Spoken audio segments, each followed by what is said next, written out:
Welcome back to Behind the Press Release, the podcast where we discuss the intersections of art and culture and the stories that create those moments. I'm your host, Mercedes Romana. In today's episode, I'm joined by Colombian-American musician, entrepreneur, and nonprofit founder, Jaime Ospina, to talk about his upcoming album, The Vessel, a deeply personal and rhythmic-rich project years in the making. We get into his musical journey from his arrival to Austin from Colombia, meeting musicians with deep love of African diaspora, to joining the Austin's Music Award-winning band Superfónicos, and to how he crafted and created The Vessel through live sessions with 15 musicians while prioritizing raw human energy. Jaime also shares the stories behind some of the melodies on the album and how the collaborations with breakthrough artists Kalu of Kalu and the Electric Joint and Her Mana came to life, and why he's choosing to release the new album exclusively on Bandcamp this May 24th. So excited to have you here. Listen along. Let's get into it. It's good Hi, to Mercedes. see you. It's good to see you. Yeah, we're just getting off of South by Southwest. I know you had a show on Friday, but did you do anything else? We play a show on Friday at Continental.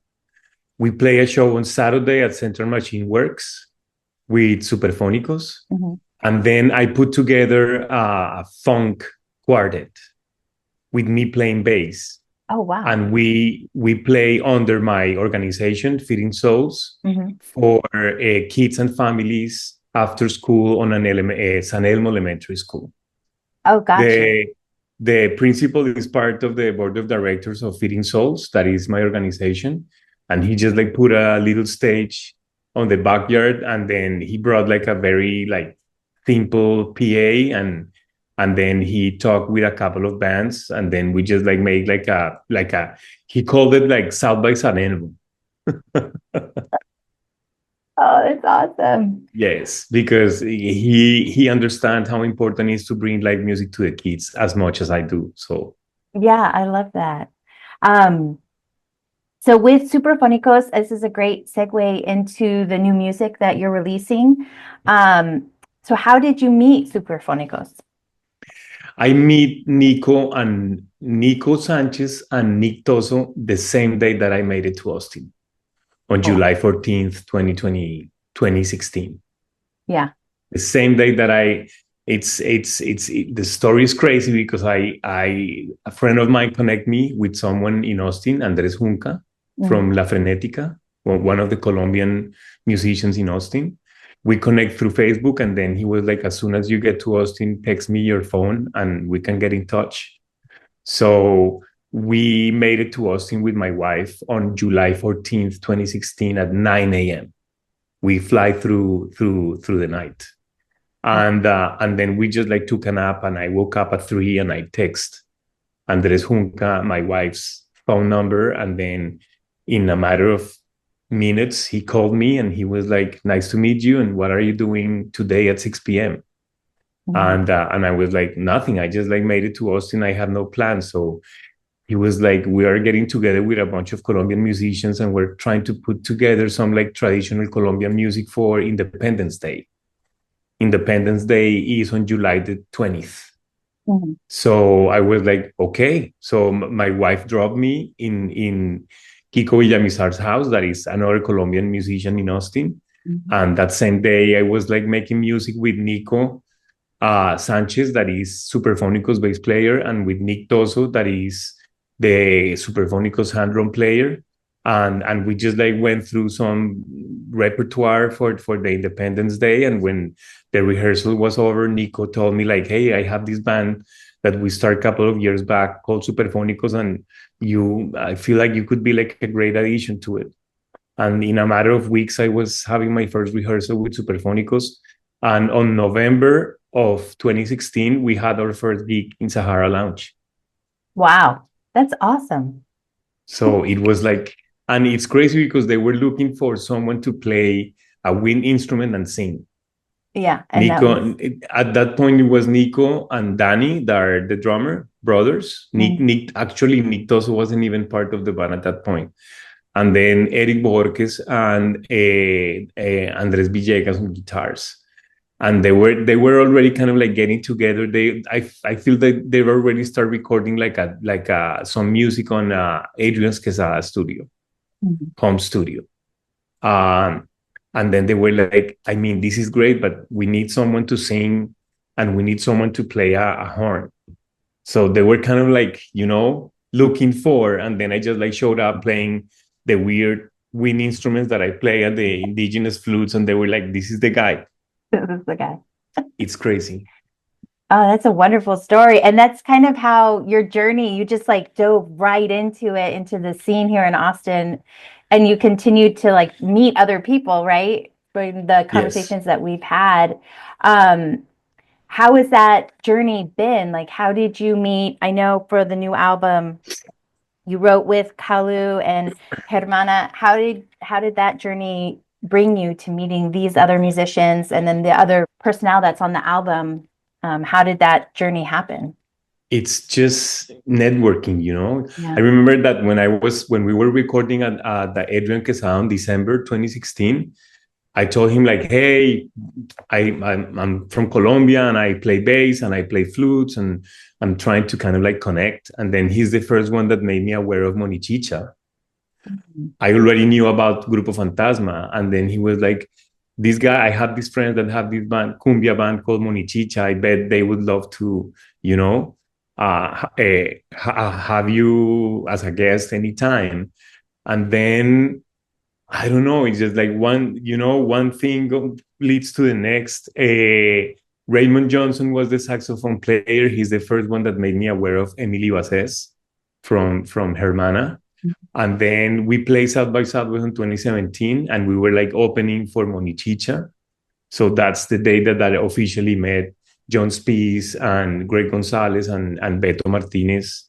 And they what they heard from Superfónicos, and then I had like my crazy shaker, Colombian shaker that I play. So they invited me to hop on stage with them. So that's really the first time that I play with Monichicha. And then and then keyboard player from Monichicha is Peter Stopczynski, that is one of the keyboard players that record on the album. And then at the same time, John Spees recorded with Kalu James. Mm-hmm. When it was Kalu James and the Electric Band, and I think Electric Band, I'm pretty sure. So there's like a clan, there's like a tribe of musicians that are like interested on like world music and African diaspora music, and everything in the end connects, and you start getting on the radar of other people, and then other people start getting on your radar, and then you start like meeting people, and it's just such a beautiful community. And when that's the thing with real musicians, is that when we meet someone and we love their sound, we fall in love with that musician. And it's a really pure, special kind of love. You wanna make music with them. You kind of like start thinking about, I'd love to play with this drummer. I'd love to play with this, I love to write songs with this person. And then, I got this like money from the grant, and I was like, I'm just gonna use this money to, be able to pay for the time of the musicians that I love, so we can just like get together and create. And that's so for the songs that you ended up putting on the album, were these songs that you had been writing the whole time, or were they written in like an intensive writing session? No, these are melodies. Basically, this is a really melody-based album, and melodies that I've been, collecting through the years. I consider myself more a melody maker than a songwriter. Lyrics for me come hard, but melodies just come to me, without even asking for them. Sometimes I'm like washing dishes and a melody comes. And then sometimes melodies come and go, but sometimes melodies come and then keep on coming. And then when they keep on coming, that's when you go like, okay, this melody wants to turn into something. So then good thing that we have these devices now, and I just like record. I mean, I have so many voice memos with melodies on this phone, and through the years I've been collecting. So what I did is like I went and through my collection of melodies, and I was like, let's put together the 10 more effective, memorable, the ones that I love the most. So some of these melodies on the album are melodies that have been living on my computer for 15 years. Oh, wow. How wonderful is Yes. that? And like, how did that feel to like get this out and actually put it into like a structure and then make it into a sound? That I must be mean, amazing.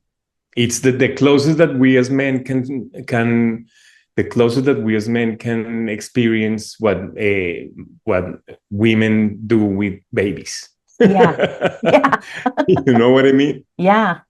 It's like yes, it's just feels great to just like, you know, be able to just share them with a bunch of musicians, and then kind of like work around them, and then, you know, put them together and then record them, and then it's just like amazing. I love it. And a lot of the repertoire with Superfónicos is my repertoire as well. I mean, Nico Sanchez and I, we are the main songwriters in Superfónicos. So Superfónicos has been like a great outlet for me to just like, you know, put these melodies into the ears of other people.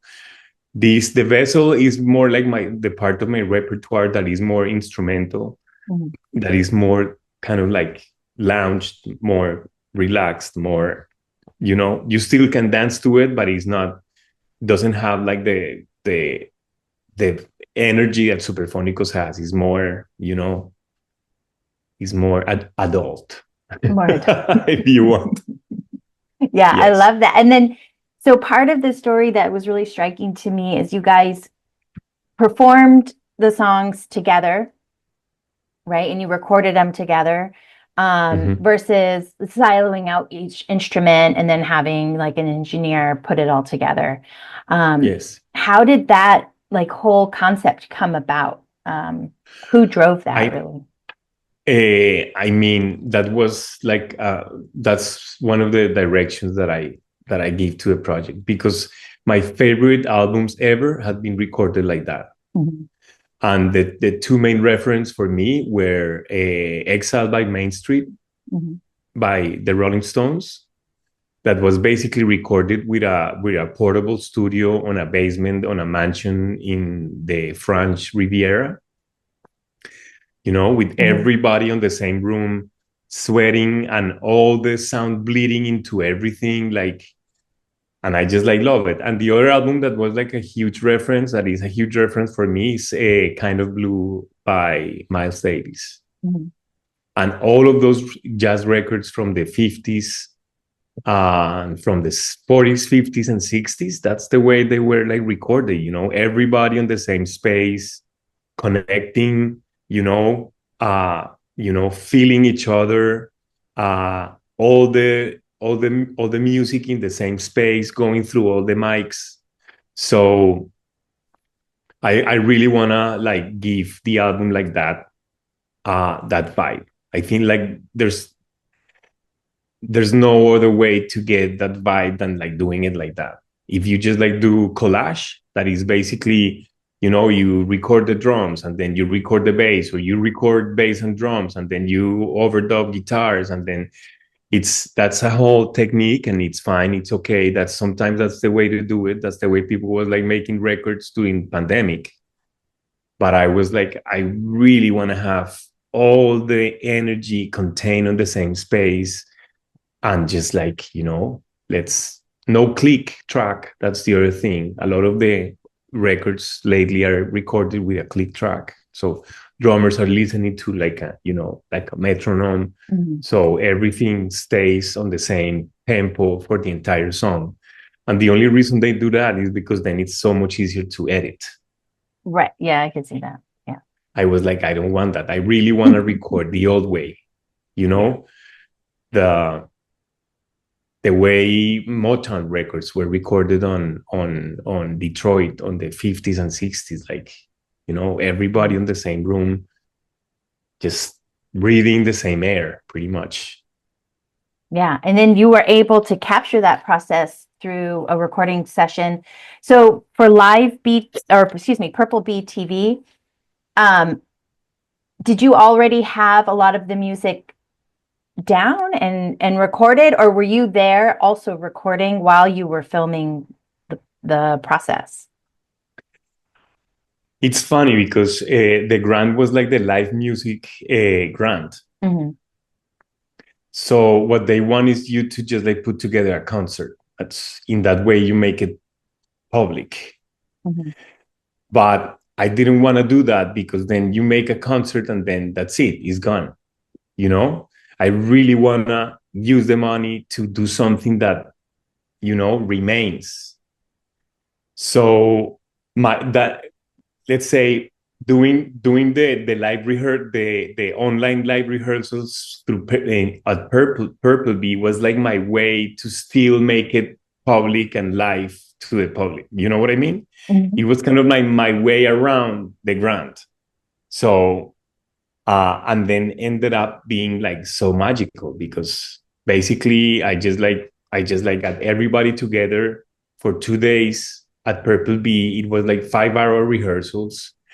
And I brought my computer with the demos. And then I brought like sheet music for the people that was going to, some musicians work better reading. Mm-hmm. Some musicians work better just listening. And I just like send the demos to the musicians beforehand. So people was kind of like a little bit of aware of like how I wanted to sound. But what you see on those sessions on Purple Bee, it's basically rehearsing from scratch the music. Wow, that's amazing. So you really do, as like a viewer, get the full scope of how this all comes together, like firsthand.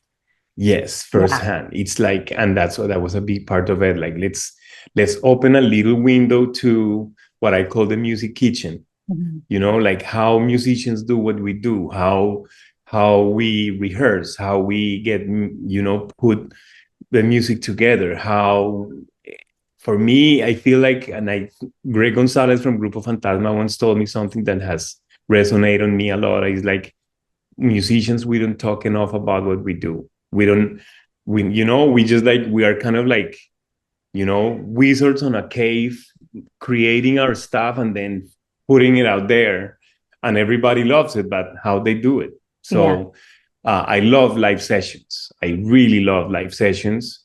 And this was basically a live session, but not of a concert, but of a rehearsal.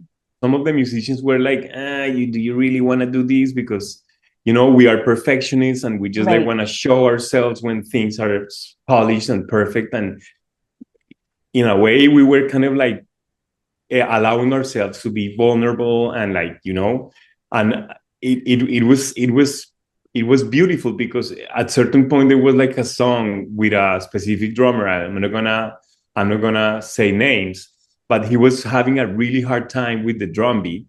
Mm-hmm. and it was all live, and he was like, I don't feel this, I'm not feeling this. And then he was like, why don't we bring one of the Colombian drummers to just like do it? And then Fabian Rincon from the Megata, he was like, I feel like I can make it work. And then he just like sit on the drums. And then the other drummer just like went to the hand drums, and then we end up like making it work. And Fabian ended up like recording it. And, if you go through that second rehearsal, there's like a moment on that rehearsal where like, you can see the struggle of like, this is not really, I'm not feeling this groove. I don't know if I can do this. And originally he was kind of like mortified, but at the same time, he's like, we're just like showing our humanity and showing the people that, putting together music is not always easy. Yeah. You gotta push through and you gotta find a way. And I think it was like beautiful that got caught on camera. Yeah, yeah. And then sometimes the journey, the process of going through it is where you pick up the interesting, like meaty, juicy parts of the song. And it's like, oh, wait, we had bits here and Yes. bits there, and then we could throw it all together. And in the Yes. final product, you don't, like you said, you don't see it. You don't Uh-huh. see where those riffs come in and where those Mhm. beats change and stuff because you worked it out. Yes. And I love that. So a lot of the stuff I brought in terms, like basically it was the melodies were like very clear, very specific, and the rhythms. Mhm. Because in the end, this is a whole celebration of the African diaspora music. So having the rhythms clear was like a big part for me. But then all the rest was, do because that's what is beautiful when you are working with amazing musicians. Like you can fully trust whatever they're listening on their heads. Mhm. And that was a big part of what I say. Like I love you and I trust you and I admire you. You are my idols. And I just like 100% trust whatever you hear in your head. So whatever you hear in your head, bring it. And we're gonna embrace it. So a lot of the things that you listen on the record are like, you know, I remember Peter's telling me like, let's say because some of the things were overdubbed, like the core was like live, especially percussion bass and the first layers of like, but some of the stuff was like overdubbed. And I remember Peter coming to me and saying like, I'm listening something on my head that I want to record. And I was like, go for it. And then every single time it was like amazing stuff that was kind of like making the music better. So Mhm. I loved it. I don't wanna do records any other way from now on. Like, this is it. It's just, This is how we're doing it. it's just, I might do like a collage record with Mhm. all the musicians that I love, because I have my own personal tribe of musicians in Colombia. Oh, wow. You know, Yeah. I lived for 43 years in Colombia before moving to Austin. So my first 25 years of career as a musician, I was, doing the same that I've been doing in Austin, like meeting other musicians and like collaborating here, collaborating there, having bands. So I would do like a collage album with putting together all of those like amazing musicians that I know from Colombia. Yeah. Oh my God. That would be amazing. That would be amazing. That would be amazing. Or And, putting both both yeah. groups of musicians together. I mean, that would be like the ultimate. Yeah. Yes. That sounds wonderful. Yes. So, yeah, I mean, that's pretty much the album, The Vessel, right? It's due out May 24th, and it'll be streaming May everywhere. 24. Now I'm just gonna go digital, and I wanna first release on Bandcamp, Mhm. because when you release in Spotify, you're basically giving it for free, and then you know I want to go Bandcamp for maybe a month, couple of months, and see if there's people out there willing to support me for the next record, and then go free on Spotify, because you know that you're not gonna get a penny from that, which is like super sad. Yeah, I know. I know. It is sad. Yes. But all right, I think that's everything we have for today. Yeah, that's all we got. Awesome. All right. That's Well, great. Jaime, thank you so much for joining me. I appreciate you and I appreciate your time today. And we'll talk soon. Thanks for having me. Thank you. Bye. Bye bye. Take care. Bye. And that brings us to the end of this episode of Behind the Press Release. A huge thank you to Jaime Ospina for joining me to talk about his upcoming album, The Vessel. From the recording process to the creations of the songs that were years in the making, it is clear that this album is a labor of love, and I can't wait for everyone to hear it when it drops on May 24th. If you like what you've heard, don't forget to follow the show, leave a review, and share. This is your host, Mercedes Romana, and Behind the Press Release is a Press Junkie PR production. Thank you so much for listening, and I look forward to seeing you next time.